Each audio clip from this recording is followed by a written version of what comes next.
What's up guys, welcome back to another GGF video review, and today is finally the day where the V3000 Plus is launching. Now for you guys who have been following this case, it has been in the works for a very long time. I originally built in this case roughly about 2 years ago, and that was in the very first revision.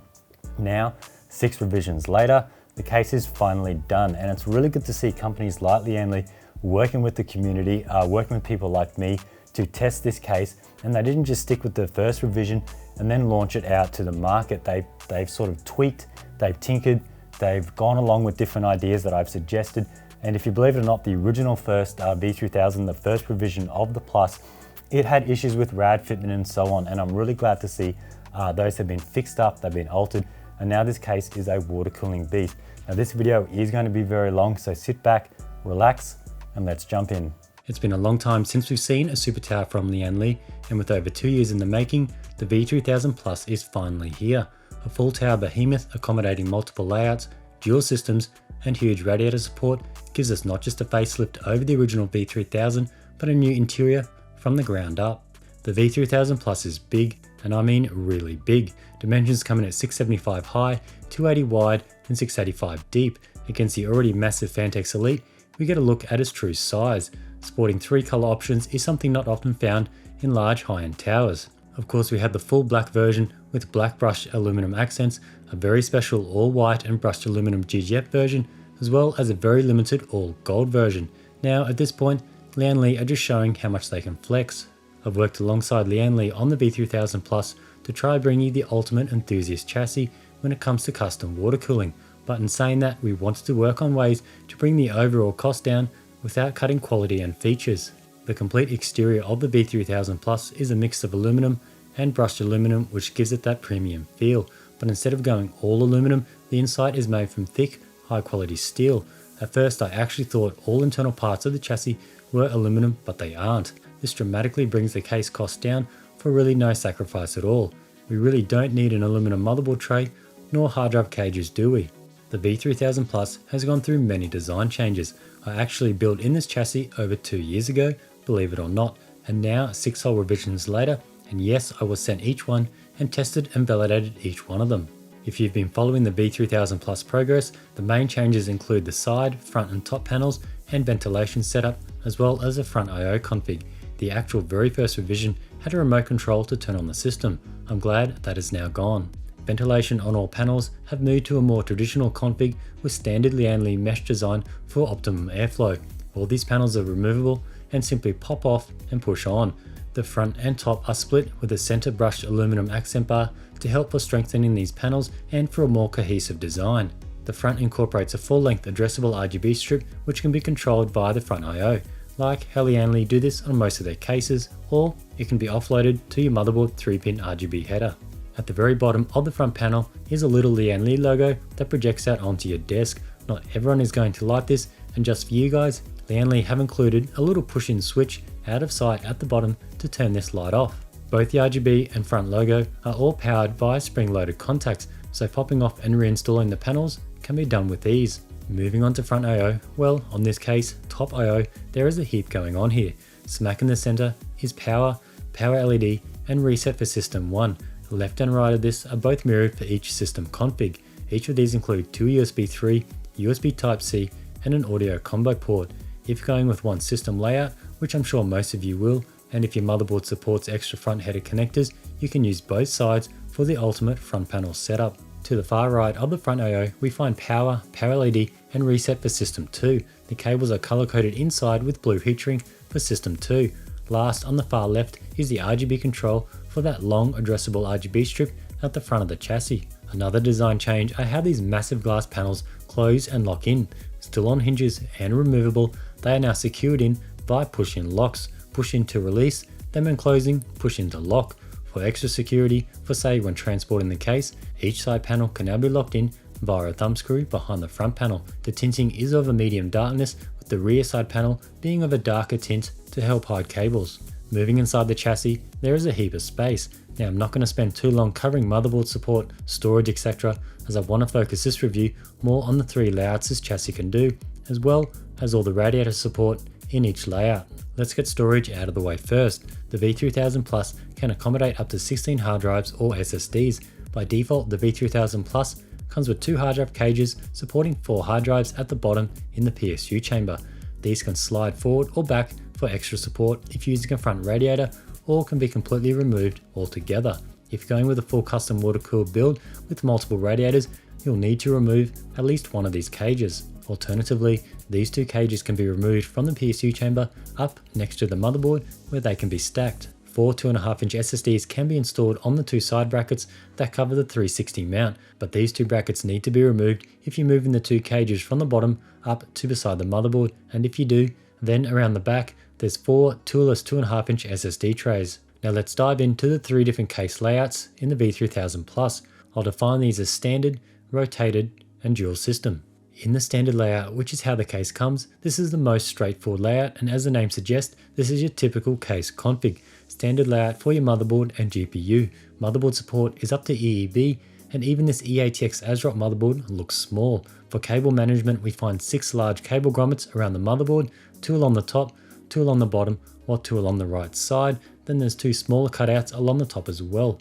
For horizontal GPU clearances, I had no issues with the 198mm for GPU width and pretty much unlimited for GPU length. Each layout also has built-in vertical GPU support. No extra brackets are required, but you will need to purchase the riser cable. This is mainly due to 2 different size cables are needed depending on the config you go with. So supplying 2 quality Gen 4 riser cables with the case would really bloat out the overall price. Going vertical in the standard layout is quite simple, and we just need to rotate the stock PCI bracket that's currently in the horizontal position. But in doing that, we do need to remove the complete motherboard tray first. Once the tray is out, remove the cover plate next to the PCI bracket. Next, remove the screws securing the PCI bracket and rotate 90. Screw back in using the original screws. Now install the supplied vertical mount plate to the bottom, secure the cover plate back in its new position. Now the motherboard tray can be installed back in the case. The vertical bracket does offer plenty of mounting positions, whether you want your GPU closer or further away from the side panel, and is probably one of the most rigid vertical mount options I've seen. The manual does cover all this very well, so I recommend taking a look at that if you're having trouble finding all the correct screws to remove. A 240mm riser cable with 90° to 180° connection is needed for this vertical GPU config. I'll throw links in the description for all the optional extras. For radiator support in the standard layout, we find plenty of options for front, top, PSU cover, and bottom side locations. But first, I'd like to thank Spartan Cooling for supporting all the cooling possible to make this review for you guys. If you haven't heard of Spartan Cooling, they're a US-based water cooling store that has everything to cater for your needs with super fast shipping times. I used all EK service radiators for this review. Starting at the top location, we find support for up to a 480mm radiator with 420 supported as well. Max thickness down to the motherboard tray for radiator and fans is roughly 75mm, but in saying that, Lian Li added a heap of radiator slits to accommodate for wider radiators, thus pushing the radiator closest to the side panel, further away from the motherboard, VRM heatsinks, and memory modules. With a 480 radiator installed in the furthest position closest to the side panel, there is 65mm between the radiator and the DIMM slots for memory clearance. You can see just how much room is still left with these Trident C memory modules installed with the 58mm thick radiator and fans. One thing to note with the top location is that fans can fit right up the top under the top panel. The top radiator bracket is removable and slides out by removing 2 screws at the back and 3 at the front. Moving to the front radiator spot, and once again we find room for up to a 480mm radiator with 420 supported as well. The front bracket is removable and works similar to how we saw on the LANcool 2. This bracket is on a quick release mechanism and can be locked in if needed. This universal bracket has 4 different orientations, with each giving you slightly different fitment options. This bracket can be flipped horizontally or flipped vertically to give you different depths for fans and radiators, as well as 2 different mounting positions within the case. I won't go through all of these, but the max width for fans and radiator I found was 88mm to the pump bracket that sits on the PSU cover. If you remove this bracket, then thickness for the radiator and fans is pretty much unlimited, providing you move the 2 hard drive cages at the bottom all the way back. I also found with the front radiator bracket installed in any of the 4 orientations, I was still able to mount fans in the very front behind the front panel. Even using EK's thickest 58mm radiator with fans, I was still able to install an EK 360 FLT res in the side location. I'll cover more on the side 360 area later when I cover reservoir support in the chassis. The next location for radiator and fans in the V3000 Plus is above or on top of the PSU chamber. This area can be left as stock with the mounting brackets installed, or have them completely removed for a more open design. Just bear in mind that if removing these brackets, then radiators or fans will no longer be supported. Now Lian Li specifically state that either 4 fans or a 360 radiator is the maximum support above the PSU chamber, although I was able to install an EK 480 radiator in this location. What's even better is I was still able to have an EK 58mm thick 480 radiator installed at the front as well. For ports facing down, I did find it best to remove that front pump bracket first. As you can see, so far the V3000 Plus is looking like a water cooling beast. Currently we have a 480 radiator at the top, 480 radiator in the front, and a 480 radiator above the PSU chamber, all of them being 58mm thick. Now let's take a look at the bottom side location. Once again we find support for up to a 480 and with 420 support as well. This bracket is removable via a bunch of screws. This does make it much easier for installing a radiator. Thickness here is pretty much unlimited, and the only obstruction is the power supply. From the front bracket to the PSU, I had 91mm, which is more than enough for most radiator and fan setups. If going with a thick radiator at the front, I do recommend pushing the side radiator towards the back more for help with port clearances. But as you can see, with 2 58mm thick radiators, one at the front and one on the side, there is still plenty of room for tubing up these radiators. All I can say is wow, I have 4 480mm radiators, all 58mm thick, installed in the V3000 Plus, and you can even do push-pull on the front radiator as well as on the top radiator if you wanted to. That would be a total of 24 fans, just crazy. Now I haven't just jammed these radiators in any old way where the ports would be impossible to tube. All the radiators in this setup can comfortably be reached and fittings installed. For best fitment, I do recommend removing both the bottom hard drive cages. I think that covers it for the standard layout. Let's take a look at the dual system config. Pretty self-explanatory. When in this setup, the V3000 Plus can accommodate 2 complete systems. To configure the case for this layout, the motherboard tray is removed and pushed up. The top spacer needs to be removed, as well as the 2 cable grommets at the very top, and drop the motherboard tray in. There's actually 2 little guide pins for the tray to slide down onto.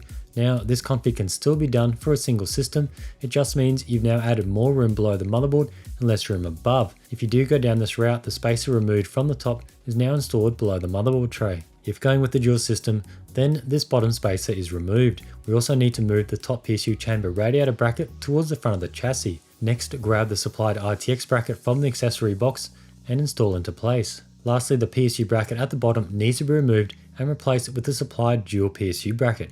PSU support in the dual layout supports a standard ATX for the main system, while an SFX or SFXL is installed above the primary PSU. This bracket also holds the GPU for the secondary system. Once again, all this is documented really well in the manual, and I don't want to spend too much time on covering how to swap out all these panels. Now you can see our V3000 Plus is configured for a dual system setup. In this layout, primary motherboard support is still the same as before, while the second system is mini RTX only. The GPU for the second system actually sits in the PSU chamber by squeezing the riser cable under the motherboard.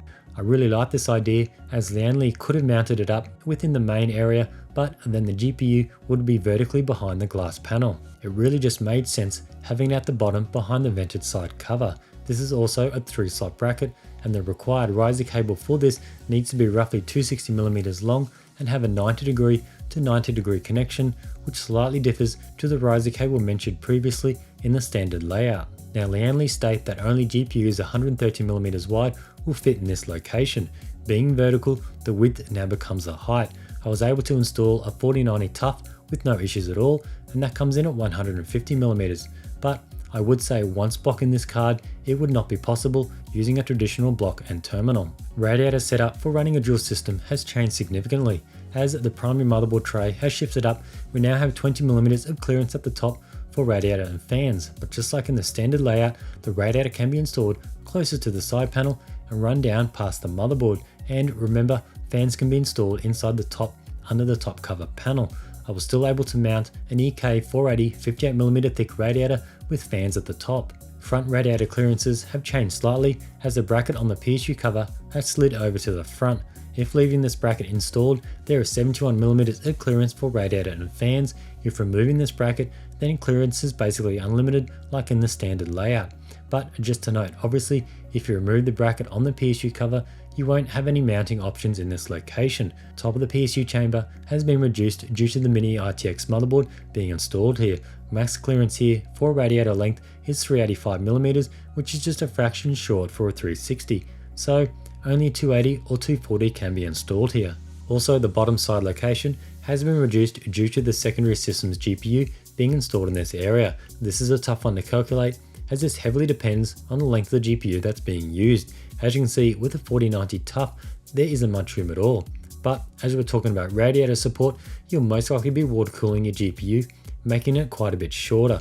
With a 240mm radiator installed as far forward as possible for port clearance, there's roughly 285mm left for a water block GPU. The best all-round radiator setup I found for the dual system layout was a 480 58mm thick radiator at the top, a 480 44mm thick radiator with fans on the inside, or a 58mm thick radiator at the front with fans inside the very front panel. Then you can go with either a 240 radiator option on the PSU cover or down in the side location. And finally, let's take a look at the rotated layout, and probably the most interesting of all. Starting with the case's stock configuration, the rotated layout simply rotates the motherboard anti-clockwise 90 degrees, thus shooting all I/O straight down into the PSU chamber. To do this, we need to first remove the whole motherboard tray, as well as the bottom radiator bracket that sits on the PSU chamber. The top rear spacer also needs to be removed. Hold on to that, as it needs to be installed somewhere else later on. Once the motherboard tray is out, rotate it anti-clockwise 90 degrees and install it back in the case, pushing it as far forward as possible. It should look something like this. Using the same screws as before, it can now be secured back in. With that bottom radiator bracket that was removed previously, this now gets installed at the rear of the case, and that little spacer is reinstalled at the back next to the motherboard tray. Now the rotated layout is complete. For those wondering about cable routing and rear motherboard I/O access, all cables are passed through the cable grommet located at the rear above the PSU. As to actually plugging in and removing your cables like USB, Ethernet and so on, this is done via the rear side panel that pulls off, and I didn't find any issues at all really, although nothing beats simply reaching to the back of your PC like you normally would. In the rotated layout, we have a rather unique look for your GPU and any other PCIe devices with this interesting vertical setup, but we can take this further. As you can see here, the GPU is actually in a stock horizontal position, as only the motherboard is rotated. We can actually convert this horizontal GPU bracket to the vertical setup like we did in the standard location. This now rotates the GPU where we can see the full fan side. Going from horizontal to a vertical GPU setup in the rotated layout is done exactly the same as how we did it in the standard layout. Just make sure you make the changes before installing the rotated motherboard tray in the case. Radiator support in the rotated layout is quite similar to the standard layout, but with a few changes. Without accounting for the GPU, top radiator support has an insane amount of clearance for radiator and fans. Once again, fans can be installed inside the top under the top panel cover. Now, once throwing in a GPU, things slightly change. As you can see, with the TUF 4090 installed, room is taken up very quickly, but once again, you won't be going air cooling with the GPU in a water cooled build. As you can see on the TUF 4090, the PC stops much shorter than the actual card. Unfortunately, I don't have an EK 4090 TUF water block on me, but going by their website, the block is 260mm in length, and marking that against this air cooled TUF still gives us plenty of room for a top radiator, roughly 140mm. Front radiator support is exactly the same as in the standard layout, and I had no issues installing a 480 58mm thick EK radiator. Bottom side radiator location stays the same as in the standard layout, but one thing to note when using the vertical GPU bracket, if your GPU is vertically mounted and installed in the first two slots, if using a very thick radiator 58mm or more, you may find clearance issues plugging in your GPU DisplayPort or HDMI cables. There was roughly 45mm from the port side on the GPU down to the radiator. In this config, there is no radiator support along the top side of the PSU chamber, as this bracket has now been moved to the rear of the chassis. This is a 360mm radiator bracket, but with a top radiator installed, I had no chance getting a 360mm radiator on this bracket, although a 240 or 280mm fit fine. Thickness here from the bracket to the motherboard is roughly 75mm if using a 240 or 280mm radiator. One neat trick if using the EK surface rads, because they have end ports, you can remove the space a bit and shoot some soft hidden tube directly down out of sight. If not using a radiator in this location, another option is an FLT reservoir or an FLT pump res combo from EK. Here it is possible to install an EK 360 FLT, as it is quite smaller than a 360 radiator as there are no end chambers. Also, the one here is an EK volume FLT, so no pump is mounted to the back. If you do wish to go with a pump mounted FLT and a 480 radiator at the top, you'll need to drop down to a 240 FLT. So for this layout, we have a 480 58mm thick radiator and fans at the top, front, and at the bottom on the side, with either a 240 44mm or 58mm thick radiator at the rear, and lastly a 240 DDC or D5 FLT. Other reservoir locations in the V3000 Plus include the side 360 spot, which I spoke about earlier. But one thing to note, if installing an EK FLT pump reservoir flush on this bracket, there is only 30mm in the back, so only a DDC model will fit.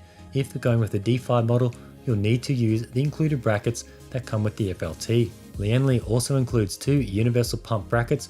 One comes pre-installed on the top of the PSU cover, while a second comes in the accessory box. The second one mounts down the bottom in place of one of the hard drive cages. Both these brackets have a heap of holes and slits to accommodate most D5 and DDC pumps. And lastly, the SSD covers that go over the side 360 location does have a long slit which can be used to install a tube reservoir as well.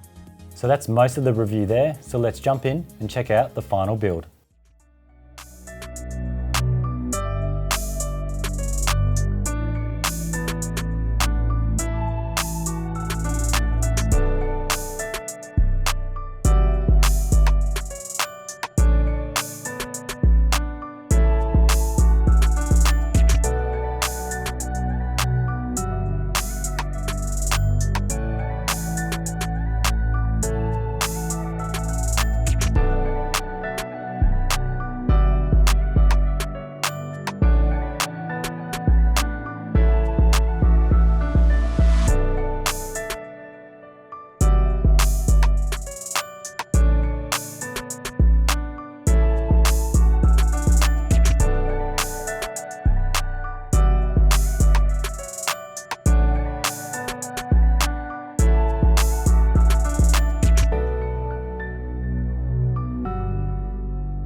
So that is the final build there, and I really do like how this came out with that copper theming in the black V3000 Plus. Now, it's pretty amazing that the original revision of the V3000 Plus really struggled to fit 3 480 radiators when I built in this case roughly 2 years ago.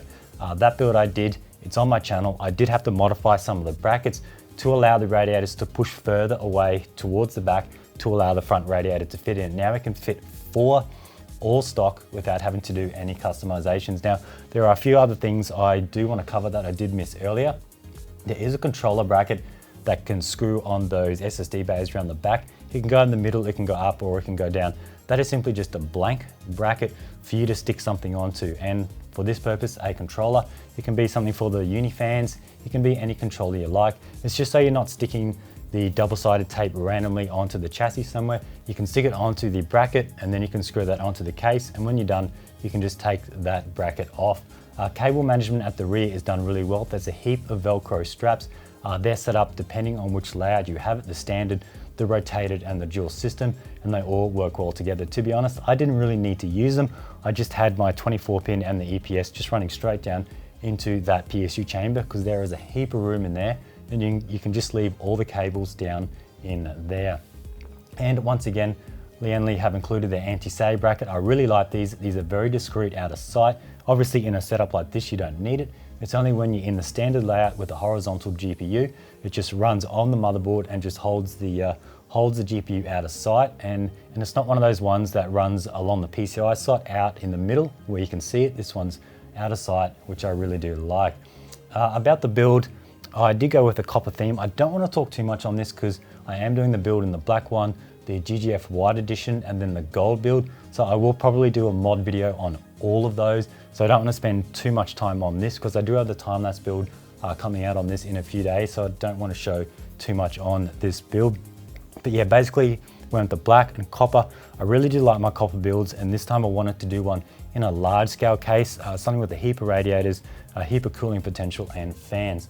Now the price of the V3000 Plus, we're looking at $499 US. Now I don't think that's too bad considering what you're getting. You're getting that full aluminum exterior.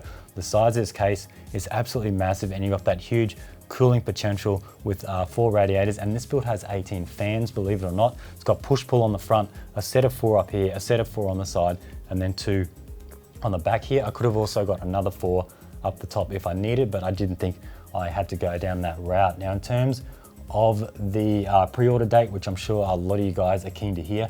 So both Newegg and PC Case Gear in Australia, so Newegg probably being US, PC Case Gear being Australia, they will get it first, so they're looking about the 18th of November, and then CaseKing and OCUK, they're the 2nd of December, or around the start of December, and then from the time of purchasing it to when that will go out to you will receive it, you're looking at about 2 weeks. So Lian Li have confirmed with me they do have a heap of units going to each of these resellers. So unlike where it's the 011 where the pre-orders go in and they just get smashed and don't have enough quantity, I can't see hundreds and hundreds of people going out and picking up a super tower as something more like a mid tower. So for you guys interested in this, no doubt on the pre-order date, you should be able to get yours within the couple of weeks. But that's pretty much it on this video. I want to thank Lian Li for sending this out to check out. Once again, I want to thank Spartan Liquid Cooling for helping me out with all the EK items to review or to use in this review, because without those, it just wouldn't be the same trying to review a case without fitting in the radiators, the FLT and so on, because you just wouldn't know what would fit and where they would line up. But anyway, I hope you enjoyed this video. Thanks for watching, and I'll see you next time.